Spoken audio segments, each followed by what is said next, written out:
What does it take to be above all? It's about power that's above all. It's performance that rises above all.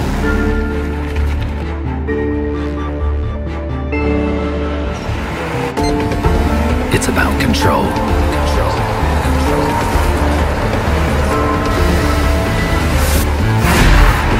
It's about pedigree that elevates you above all.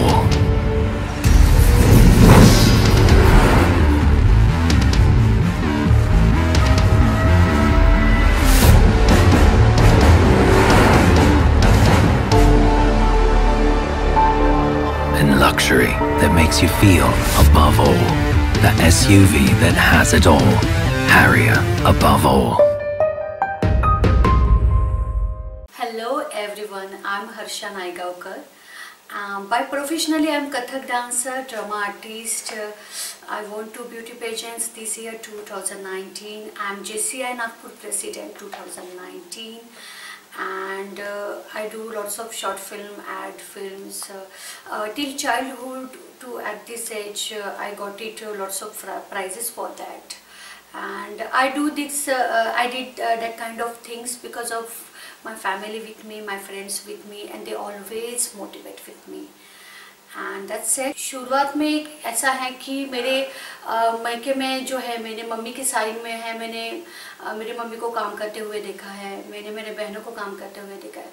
लेकिन जब मैं married होके यानी मेरा शादी जब हुआ तब मैंने देखा कि मेरे ससुराल में किसी में I am the first one जिसने बाहर जाके जॉब किया एंड ये प्रोफेशन में भी मैं आई हूँ, ये प्रोफेशन में भी मैं अच्छे से काम कर रही हूँ। तो वो आई एम फर्स्ट वन यहाँ पे जो मैंने प्रोफेशनली भी बाहर जाके काम किया है एंड जॉब भी किया है। तो ऐसा नहीं है कि आप शादी करने के बाद यानी आपको कुछ करना नहीं चाहिए, नहीं, आपको पूरा यानी जो भी अपना करियर है, जो भी अपनी हॉबीज़ है, आपको वो कैरी करना चाहिए। आपके with your husband support, with your family support, अगर आप में वो जो लगन है, if you are hard working और आप में वो पोटेंशियल है, वो लगन है, तो ऑटोमेटिक सब चीज़ें भी आपको नेचुरली हेल्प करती है। Believe in your self, live your dreams, overcome your fear. Life is beautiful, enjoy it.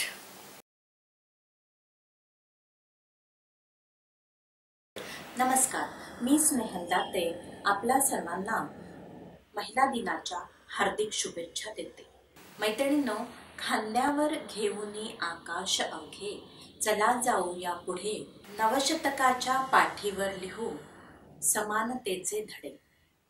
आजकालच्या क्षेत्रामध्ये सगळ्या मैत्रिणी वेगवेगळ्या क्षेत्रामध्ये पुढे येऊन पुरुषांच्या खांद्याला खांदा लावून पुढे येत आहेत, वेगवेगळे क्षेत्र पादाक्रांत करत आहेत।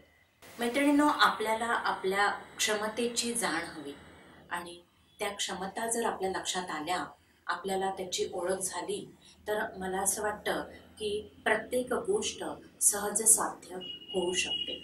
आपल्या क्षमता ओळखा आणि त्याला मेहनत आणि जिद्द, चिकाटी यांची जोड दिल्यास मला असं वाटतं की प्रत्येक गोष्ट किंवा प्रत्येक प्रांत आपण नक्कीच काबीज करू शकू।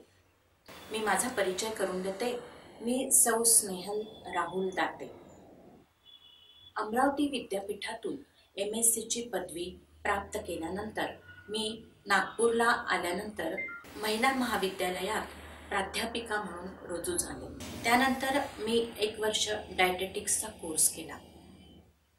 त्यानंतर मिटकॉन या औद्योगिक प्रशिक्षण संस्थेमध्ये वेगवेगळ्या अन्न प्रक्रिया उद्योगाच्या कार्यक्रमामध्ये माझा नेहमी सहभाग असतो। मला अभिमानाने असे सांगावंसं वाटतं की आजपर्यंत या औद्योगिक प्रशिक्षण क्षेत्रातल्या अग्रगण्य संस्थेमध्ये मी 8000 पेक्षा जास्त प्रशिक्षणार्थींना प्रशिक्षित केलंय। तरुण भारतच्या आकांक्षा क्लबमध्ये मी संयोजिका म्हणून 6 वर्ष कार्यरत होते। मैत्रिणींनो, महिला दिनाचं औचित्य साधून आपण एक संदेश घ्यायला काहीच हरकत नाही। मला असं वाटतं की दरिया की कसम मौजों की कसम, दरिया की कसम, मौजों की कसम, ताना बाना भी बदलेगा। तू खुद को बदल, तू खुद को बदल, तभी जमाना बदलेगा। या नोटवर मी आपली रजा घेते. धन्यवाद.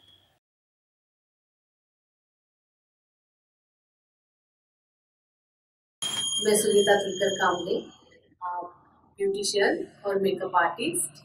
मैं पिछले 19 साल से इस ब्यूटी एंड वेलनेस इंडस्ट्री में काम कर रही हूँ। मैं एलिगेंस ब्यूटी पार्लर और साज मेकअप टेक्निक्स की ओनर हूँ। मैं bridal makeup, party makeup, air brush makeup के लिए जानी जाती हूँ। लेकिन नागपुर में मैं एकमात्र मेकअप आर्टिस्ट हूँ जो मैं 4D मेकअप के लिए जानी जाती हूँ। मुझे सोनाली कुलकर्णी, वर्षा उसगांवकर, दीपशिखा, सारा अली खान के साथ काम करने का मौका मिला। मुझे अभी महिमा चौधरी से स्टार ब्यूटी अवार्ड मिला, जो मेरा 4D मेकअप टेक्निक के लिए मिला। मैं ब्राइडल मेकअप के लिए ज़्यादा काम करती हूँ। बीच बीच में मैं डांसर्स के मेकअप करती हूँ, फैशन शो के लिए मेकअप करती हूँ। 4D मेकअप आर्ट जो मैंने कहा है वो करने में मुझे बहुत मज़ा आता है। और मेरे एकेडमी भी है, मेरे स्टूडेंट्स हैं जो मुझसे मेकअप सीखते हैं, पूरा पार्ट ब्यूटिशियन का कोर्स भी सीखते हैं। मुझे ऐसा लगता है कि मैंने पूरे करियर में मेरे 20,000 से ज़्यादा दुल्हनें तैयार की है और मुझे लगता है ये अपने आप में एक बड़ा अचीवमेंट है। वैसे तो मुझे पहले से ही बहुत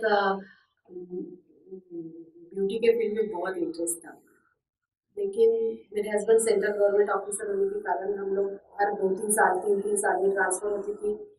लेकिन 2001 में जब हम नागपुर ट्रांसफ़र हो गया है कलकत्ता से, तो उसमें 2001 में मेरा सपना साकार हो गया और मैंने ब्यूटी पार्लर खोला। अभी जो नए लोग हैं जो मेकअप आर्टिस्ट बनना चाहते हैं और इस फील्ड में आना चाहते हैं, उनके लिए मुझे ये कहना है कि सबसे पहले तो उन्हें सही नॉलेज लेना चाहिए। अगर सही नॉलेज नहीं रहेगा तो सब पॉसिबल हो जाएगा और उसके लिए हार्ड वर्क भी ज़रूरी है और प्रैक्टिस भी ज़रूरी है। ऐसे नहीं कि थोड़ा सा knowledge, half knowledge is always dangerous, ऐसा बोलते हैं। थोड़ा सा नॉलेज आ जाता है, लोग अपने आप को मेकअप आर्टिस्ट समझने लग जाते हैं और अपने आप ब्यूटिशियन बनने समझते हैं। हालांकि सारा नॉलेज लेके ही और पूरा नॉलेज लेके ही नहीं काम।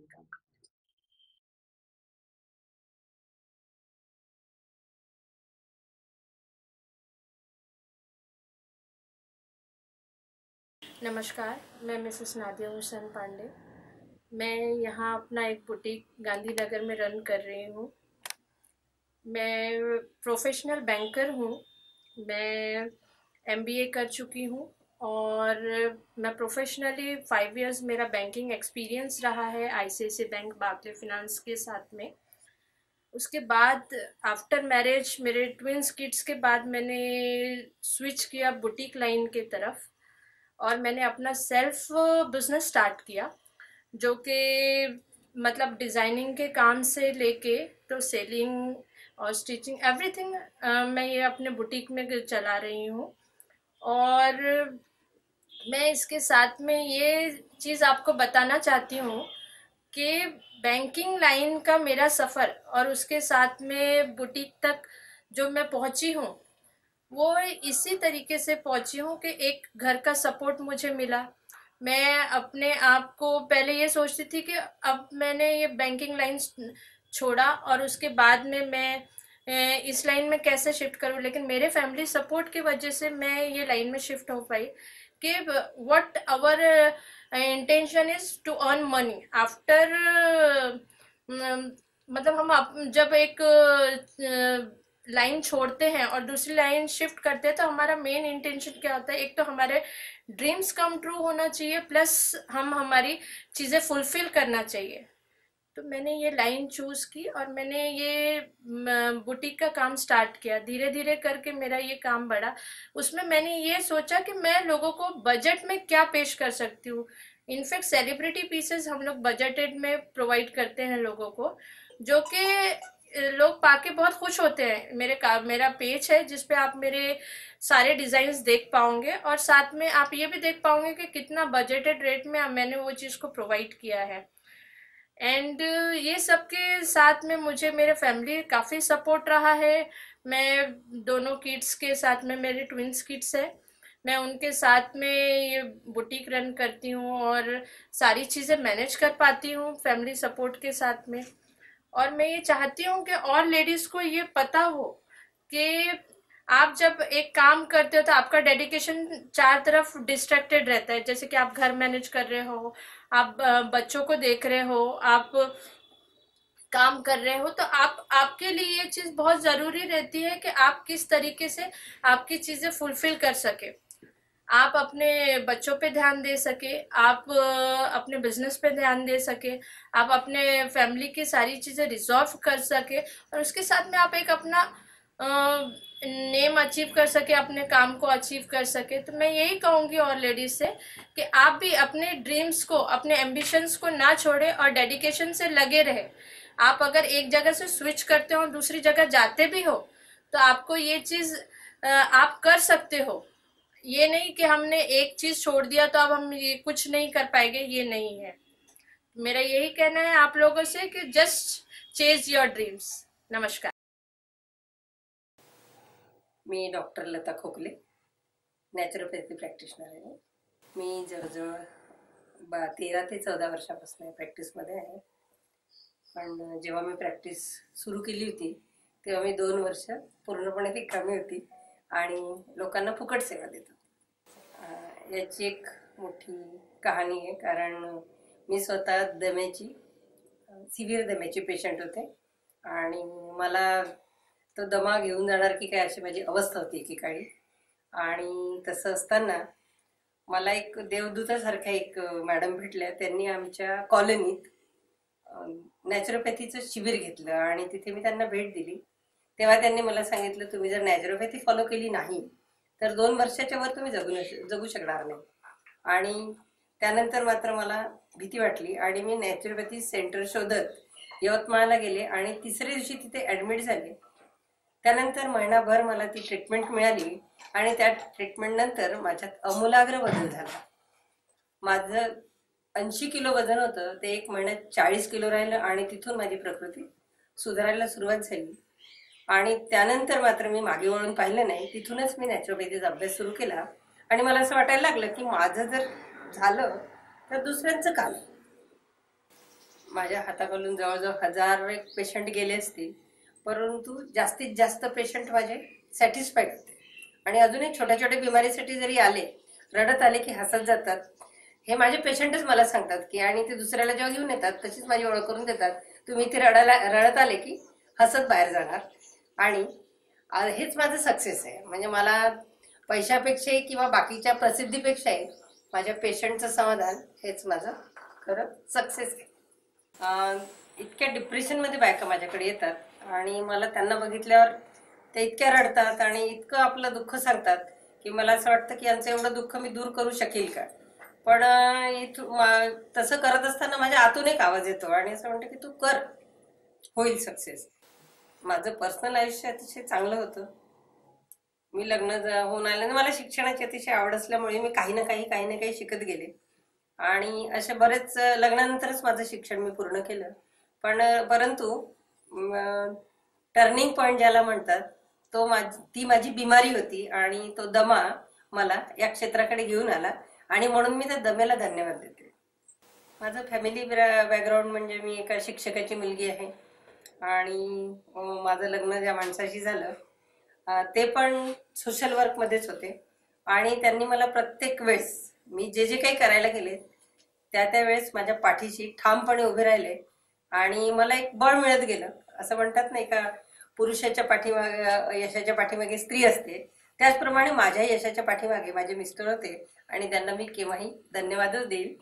त्यांनी प्रत्येक मार्गावर, प्रत्येक अडचणीत तू पुढे हो, आम्ही तुझ्या सोबत आहोत असाच एक सल्ला दिला आणि त्यामुळे मी आज एवढे 14 वर्ष सक्सेसफुली प्रॅक्टिस करू शकते। आताही मला जी लागली ती मदत ते धावून करतात आणि मला मदत करताना एक त्यांचा चांगला स्वभाव असा जाणवतो की त्यांना कुठेही कमीपणा वाटत नाही की मी एका स्त्रीला मदत करतोय. तुम्ही स्वतःचा कॉन्फिडन्स वाढवा आणि जे काही ध्येय तुमच्या समोर असेल त्याला फक्त करत राहा करत राहा करत राहा. तुम्ही एक दिवस सक्सेसफुल व्हाल. कारण मी तशीच होते. कारण 2 वर्ष मी फुकट ट्रीटमेंट दिल्यानंतर कुठे कुठे नाराजी येत होती मला की अजूनही पेशंट आपल्याकडे येत नाही. परंतु 2 वर्षानंतर जे पेशंट यायला लागले तेव्हापासूनची ती पेशंटची रीग माझ्याकडची थांबलेली नाहीये आणि तेच माझं सक्सेस आहे. कारण लोक एक गेला की दुसरा पेशंट घेऊन परत येतो तेव्हा मला खूप आनंद होतो. कारण मी कधी पब्लिसिटी केली नाही आणि पब्लिसिटीची हवाही मला नव्हती. परंतु माउथ पब्लिसिटी जी म्हणतात ती माझ्याविषयी होते आणि माझे पेशंटच माझ्याकडे दुसरे पेशंट घेऊन येतात. तेव्हा तुम्ही जे कार्य करता त्याच्यावर फोकस करून काय म्हणतात त्याला की याची फळाची आशा न धरता तुमचं काम करत राहा.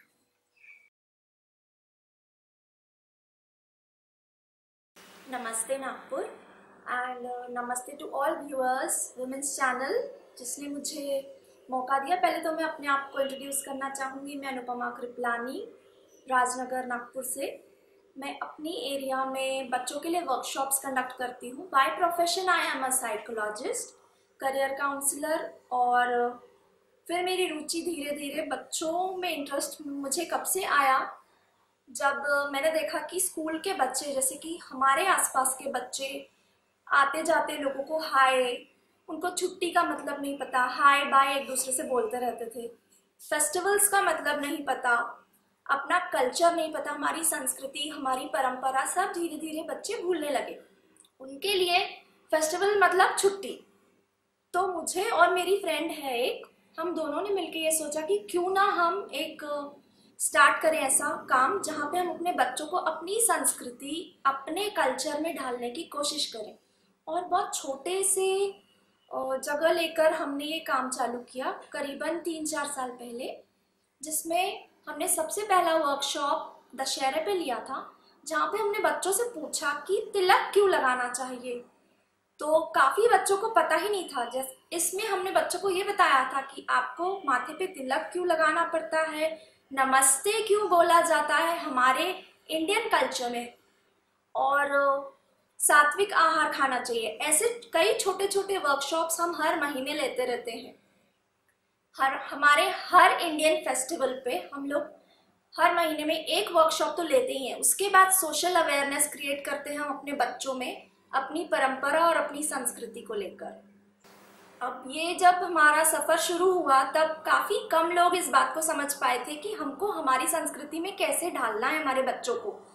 लेकिन अब जब 3-4 साल बाद, अब जैसे कल महाशिवरात्रि है 2-3 दिन बाद, तो हम कल इस पे वर्कशॉप लेने वाले हैं महाशिवरात्रि पे, जहाँ पे हम बच्चों को रुद्र अभिषेक करवाने वाले हैं, सिखाने वाले हैं, महामृत्युंजय का जाप करवाने वाले हैं उसके साथ साथ, और छोटे छोटे रिचुअल्स हम बच्चों को बताने वाले हैं ताकि हमारे बच्चे हमारी संस्कृति और हमारी परंपरा से जुड़े रहे आगे 50 साल तक.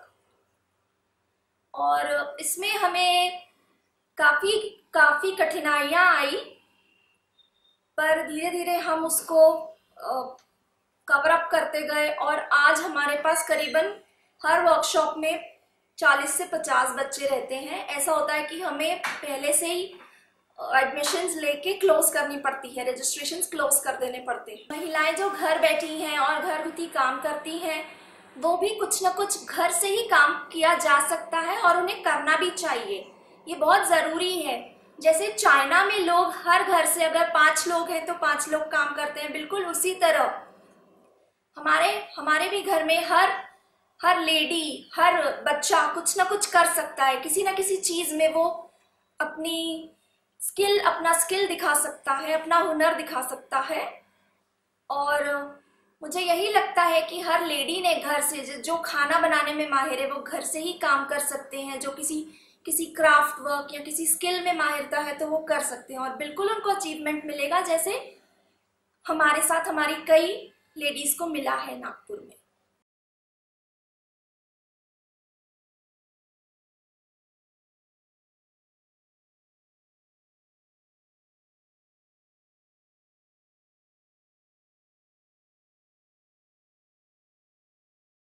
नमस्ते, मेरा नाम मिसेस प्रांजलि चन्ने भोंगाड़े है.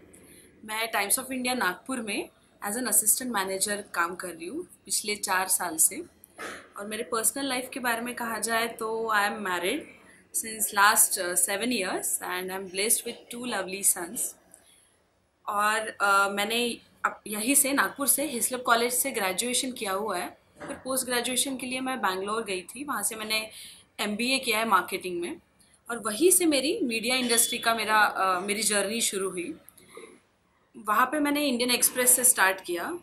इंडियन एक्सप्रेस में मैं 2 साल थी। उसके बाद मैं रेडियो सिटी, रेडियो 1, इन दोनों अच्छे बड़े नामों के साथ मैंने काम किया है। और नागपुर में भी मैंने माय FM में काम किया है, कुछ 2-4 महीने ही काम किए। मेरा लव मैरिज था and we were in relationship since 2000। मैं 9th स्टैंडर्ड में थी और वो 10th स्टैंडर्ड में था।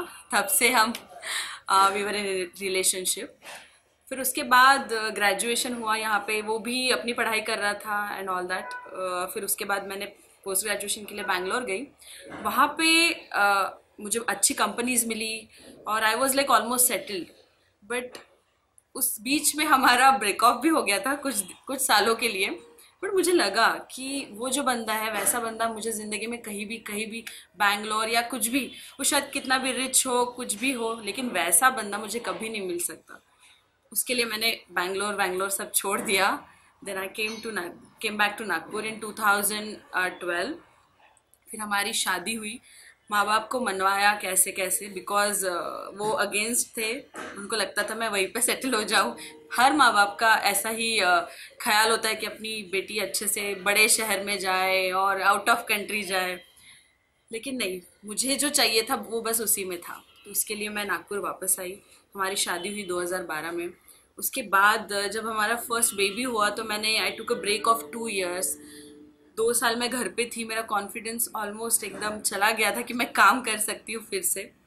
लेकिन मेरी फैमिली, मेरे पेरेंट्स, मेरे इन-लॉज और my husband, because of him मैंने फिर से अपना करियर स्टार्ट किया और पूरे ज़ोरों शोरों से स्टार्ट किया। और मैं अभी अच्छे ओहदे पे काम कर रही हूँ और इस मुकाम पे मैं फैमिली, अपना मतलब वर्क लाइफ बैलेंस अच्छे से कर रही हूँ और जो मेरा पैशन है उसको भी फॉलो कर रही हूँ। तो अगर हम चाहे तो कुछ भी कर सकते हैं। Nothing is impossible. हमारा मतलब हमारी खुद की इच्छा हो और हमारा फैमिली सपोर्ट हो तो हम कुछ भी कर सकते हैं। तो लेडीज़, मुझे आपको एक ही मैसेज देना है कि actually you are beautiful, you are unique, you are irreplaceable. आपको कोई रिप्लेस नहीं कर सकता। तो बी ऑलवेज योरसेल्फ। कोई भी फीमेल, कोई भी वुमेन ऐसा कोई भी काम नहीं है कि कर नहीं सकती है, कुछ भी कर सकती है। Thank you so much.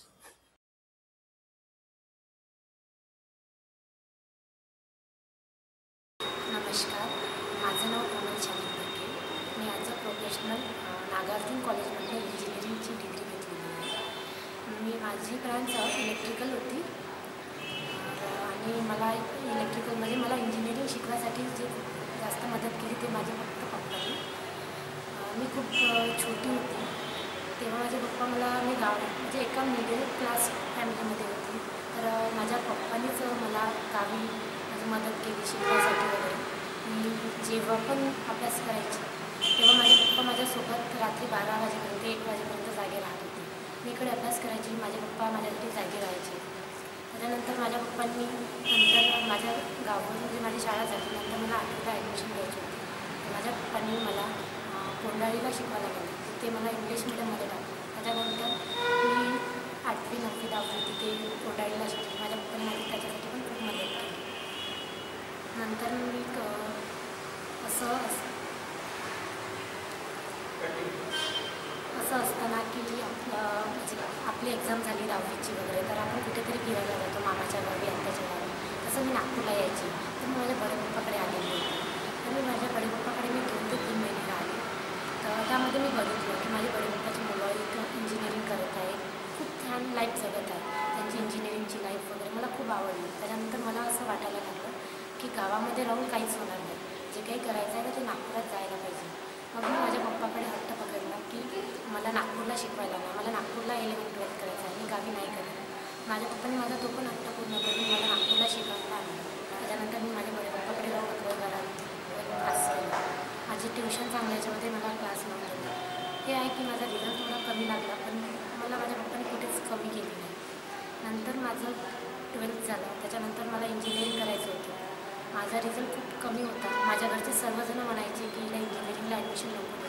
फक्त माझ्या पप्पाने मला सपोर्ट केला. त्यांनी मला इंजिनिअरिंगला ॲडमिशन करून देण्यासाठी खूप प्रयत्न केले आणि मला शेवटी इंजिनिअरिंगला ॲडमिशन नागार्जुन कॉलेजमध्ये मिळालं. मी तिथे माझं फर्स्ट इयर माझं पूर्ण इंजिनिअरिंग कंप्लीट केलं. त्याच्यानंतर इंजिनिअरिंग कंप्लीट झाल्याच्या नंतर मला असं वाटलं की माझ्या पप्पाने माझ्यासाठी खूप काही केलं, तर त्यांच्यासाठी काहीतरी करायला पाहिजे. मग मी खूप ठिकाणी जॉब बघितला. माझ्या इलेक्ट्रिकल इंजिनिअरवर पण मला जॉब तर मिळाला नाही. नंतर मग मी ॲज अ प्रमोटर म्हणून उमेश TV चॅनलमध्ये काम करायला लागले.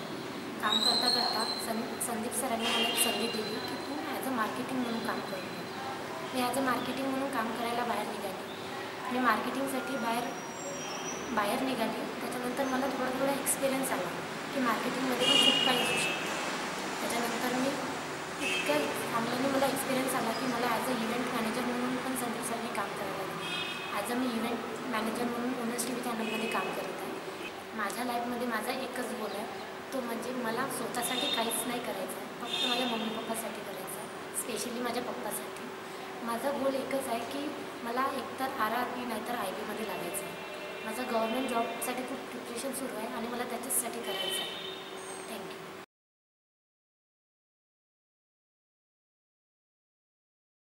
नमस्ते, माझं नाव निलिमा पाटील.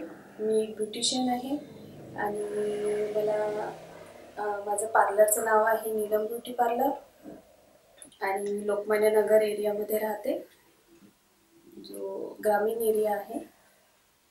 मला 2 मुलं आहेत. एकाचं नाव आहे पलाश आणि एकाचं नाव आहे तेजस. आणि माझं इथे घरसुद्धा आहे, वरती घर आहे आणि खाली माझं पार्लर आहे.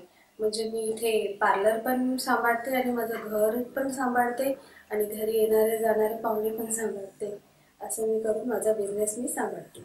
माझं ज्यावेळेस पार्लर छोटंसं होतं, आईने टाकून दिलं होतं आईकडे.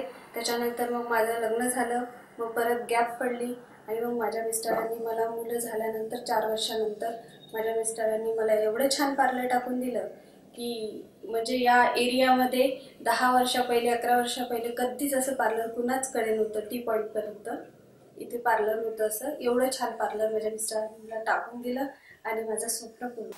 एवढं बोलून मी माझे 2 शब्द संपविते आणि वुमन्स TV चॅनलवाल्यांना मी धन्यवाद देते की मला त्यांनी 2 शब्द बोलायचा चान्स दिलाय.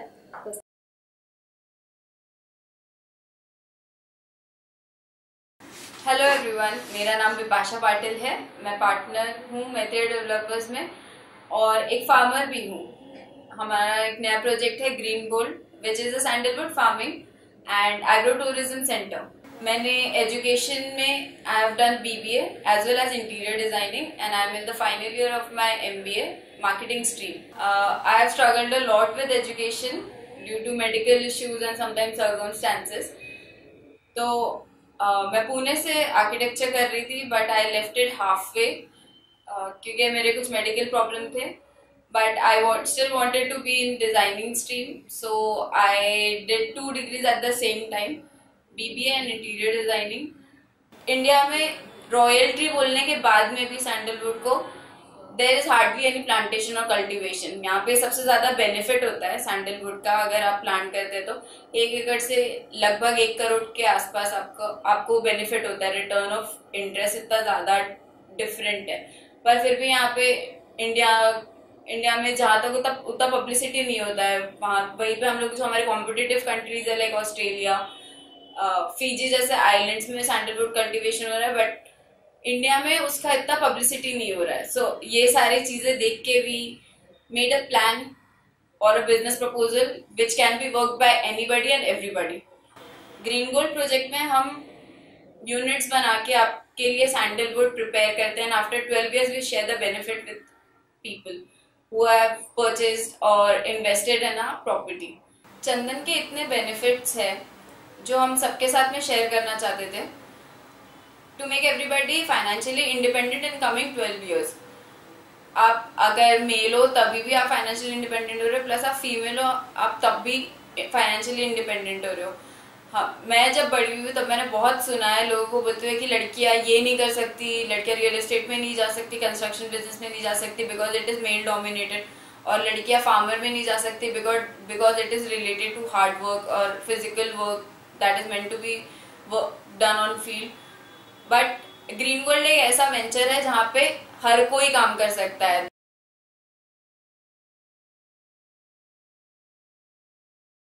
मेरा नाम पुष्पलता सुरेश देवपुले है। मैं देवपुले मोटर्स की ऑनर हूँ। हम लोग ने नया चालू किया है अभी एप्रिलिया और वेस्ट पावर, उसकी हम मैं और मेरे हस्बैंड हम दोनों मिलकर बिजनेस करते हैं। ये हमारा गढ़चिरौली में भी एक रंगोली साड़ी कपड़े का शोरूम है और एक सब डीलरशिप पहले हमारी वेस्पा गाड़ी की है वहाँ पर। इसमें हम दोनों हस्बैंड वाइफ दोनों एक साथ बिजनेस करते हैं। Thank you Umesh TV channel जिसने मुझे ये प्लेटफॉर्म प्रोवाइड किया।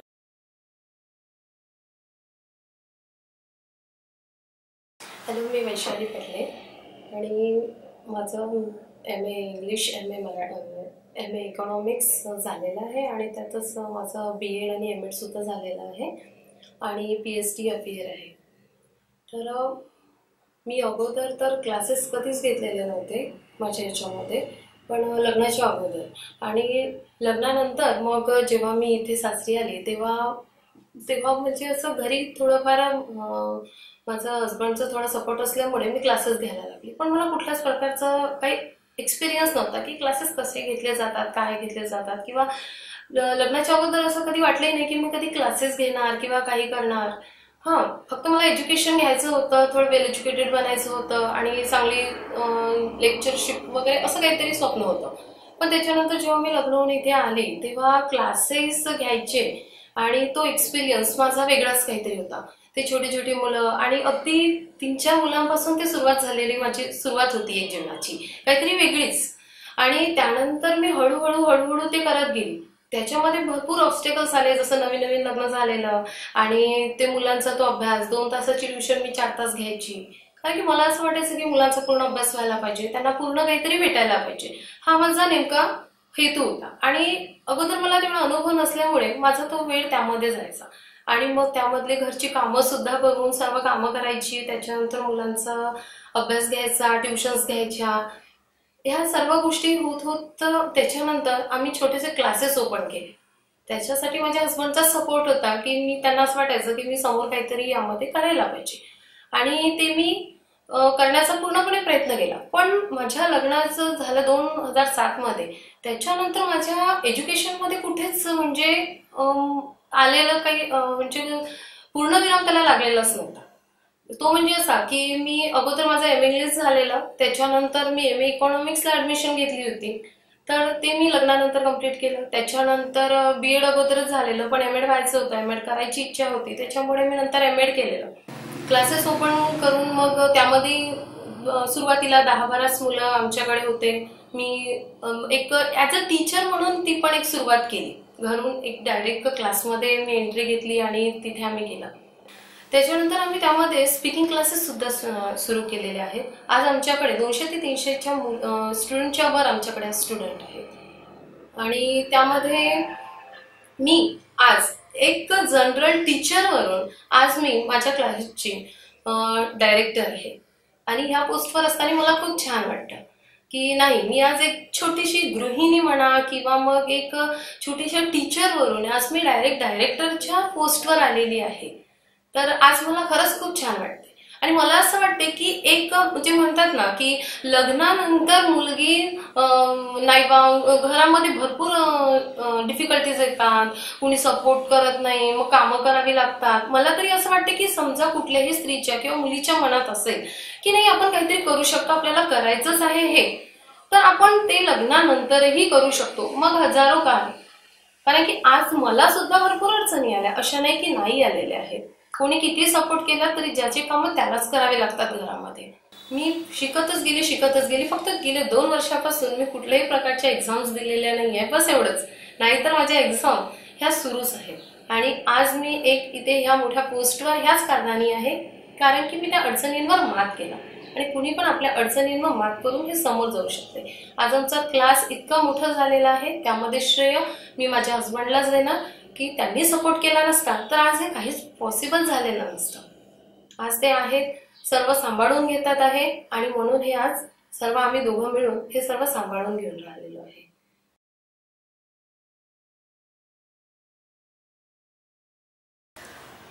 Hello everyone, my name is Iti Bhaskar. I am a choreographer. I am a dance teacher in Center Point Mothers Pet School.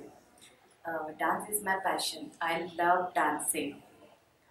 वैसे तो बचपन से ही बहुत शौक था डांस का, बट वो चीज़ें नहीं मिल पाई जो मेरा सपना था, जो नहीं हो पाया, जो मैं अब पूरा कर रही हूँ. अभी मैं जॉब करती हूँ सेंटर पॉइंट मदर्स पेट स्कूल में, जो नागपुर की नंबर 1 स्कूल है, जो मैंने सोचा भी नहीं था कि मैं इतनी बड़ी स्कूल में कभी काम कर पाऊँगी.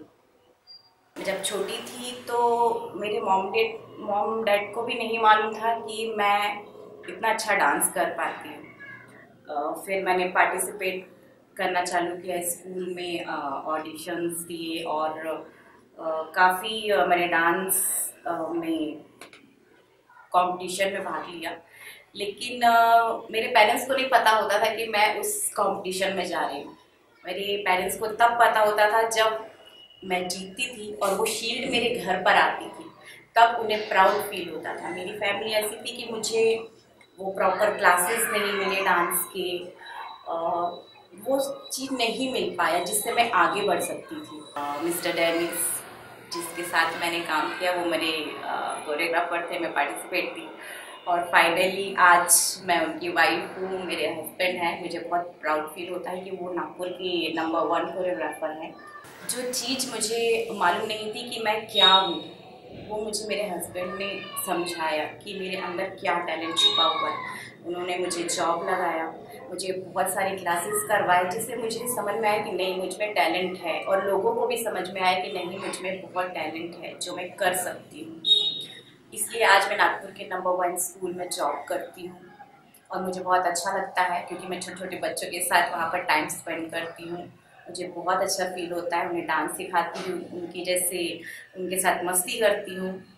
और मुझे थैंक्स मैं सबसे बड़ा बोलना चाहूँगी कि कल्पना धारेश्वर मैम जो मदर्स पेट की प्रिंसिपल हैं, उन्होंने भी मुझे बहुत सपोर्ट किया है. वो हर वक्त उन्होंने मुझे सपोर्ट किया है. वो मुझे और इस फील्ड में लेकर आए और आज मैं उनको थैंक बोलना चाहूँगी.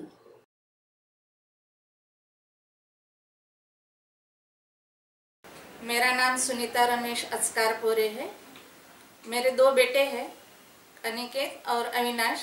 अनिकेत स्पाइन कंपनी में एज अ कंसल्टेंट करके जॉब कर रहा है.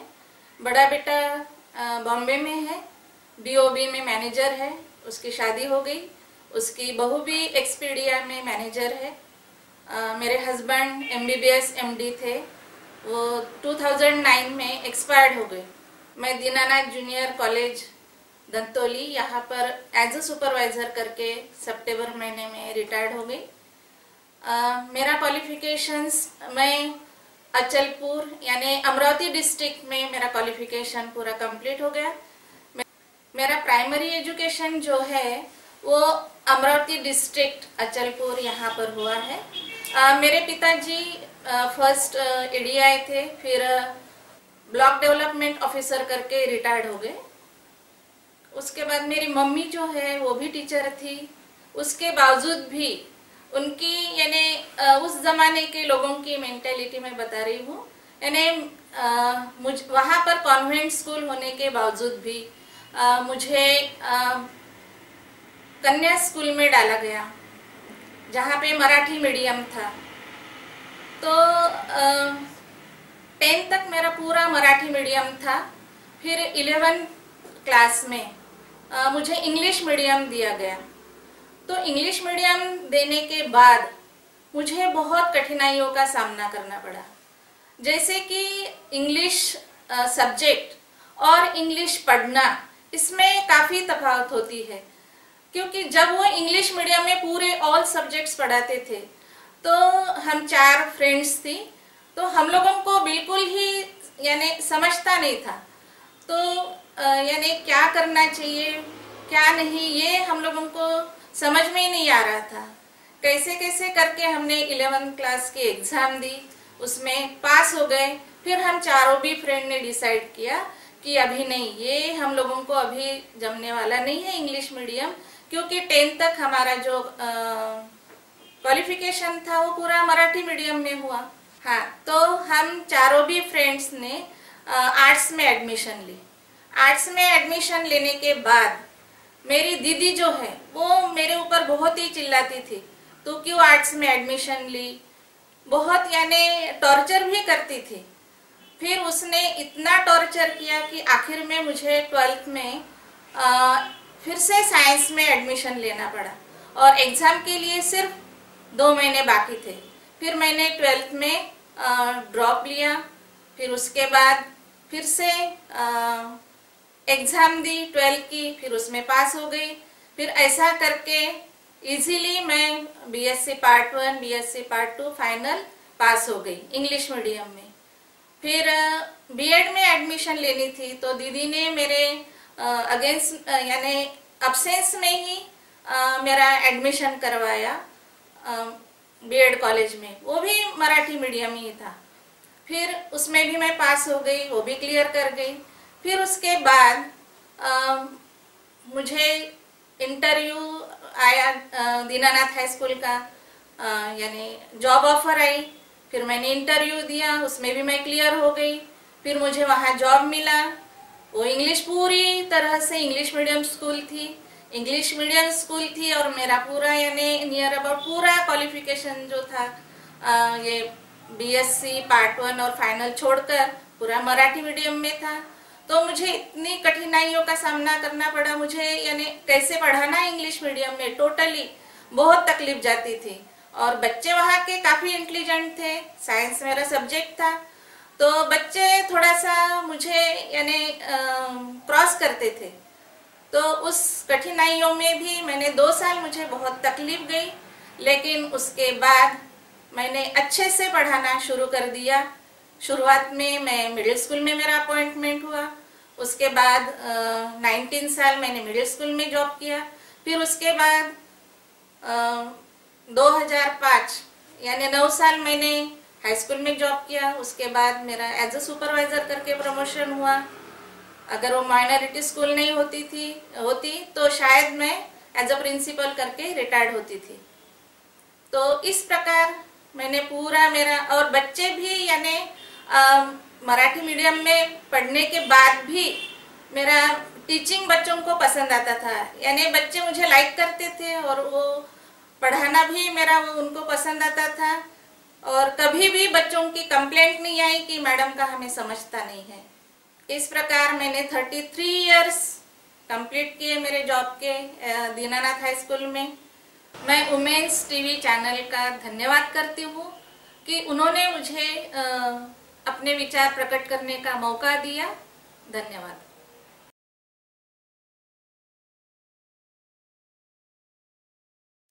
या देवी सर्वभूतेषु शक्तिरूपेण संस्थिता नमस्तस्यै नमस्तस्यै नमस्तस्यै नमो नमः।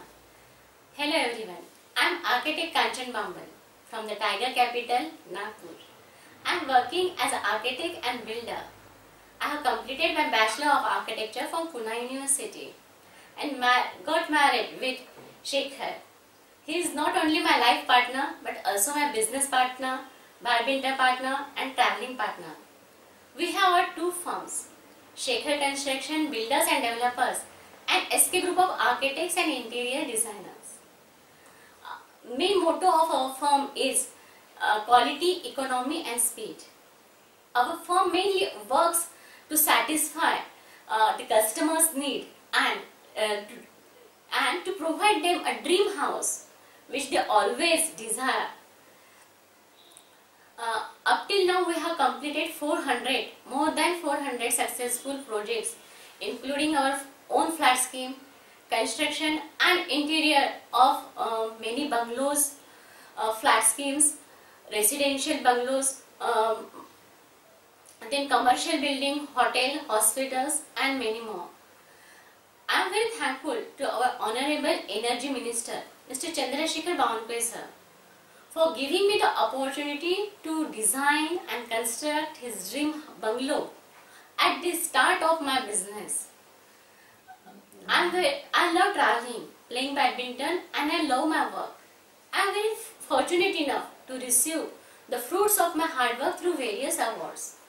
For my work, I received the awards like Female Entrepreneur of the Year in 2017, Best Designing and Marketing Content Award by our Honorable Energy Minister, Mr. Chandrasekhar Bawankar sir in 2018, appreciated by our Honorable Chief Ministers and many other dignitaries for my work, facilitated by our Honorable Amruta Fadnavis ma'am for the Women's Achievers Award in 2018, Best Designing and Marketing Content Award by Krida in 2015, Best Designing and Marketing Content Award by Indian Institute of Architects Rachna, Nagpur Center in 2014.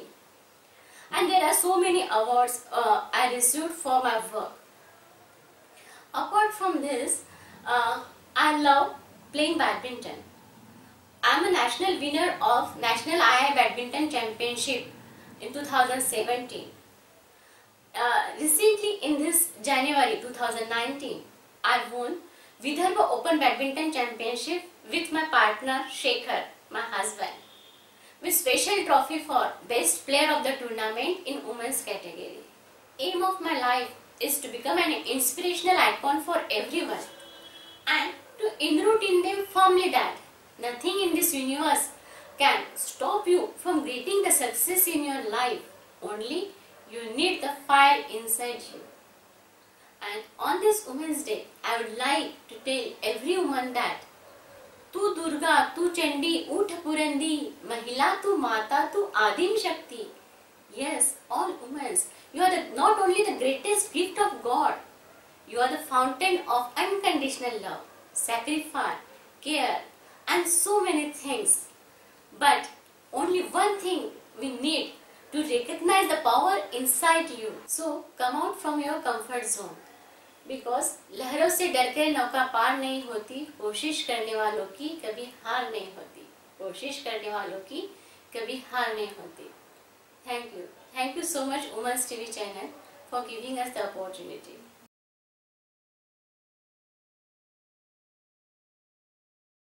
Myself, Mrs. Deepa Khedkar. I am working as a general manager in Jaika Motors Private Limited. I am looking after the passenger car division for entire Vidarbha. The best part to be woman is we have got many skills since our birth, and I am very much happy that God has given me this birth as a lady. As a job profile, if I say, yes, there were many challenges because people say this is a men's world, but I really did not feel that way. Since the day I am working, I am very much focused with my own job. I have never understood the gender issues in my job, so it is very much comfortable because I never seen that area. For me, job is a job, whether it is male or female. Ultimately, you have to give the output of that job, which is very important for the organization. Your goal and the organization goal should be on the same direction. So it doesn't matter whether you are a female or a male. As regard the message to the working woman, the best message I would like to give: be your own competition rather than to compete with anybody else. Set your own goals, try to achieve it, then put a higher goal. As family, if you have your own character, I am sure people will follow and they want to admire you and they want to be like you. So there is no such thing in life that you have to have some inspiration. You can be your own inspiration by setting small goals and keep achieving and keep enjoying. The work-life balance is, I think, best answer to all the questions. Every corner of the life one should enjoy, whether it is work, whether it is cooking, whether it is handling children, whether it is team building, everything, every part of the life one should enjoy and have a beautiful life. That's it I would like to say here. Thank you so very much.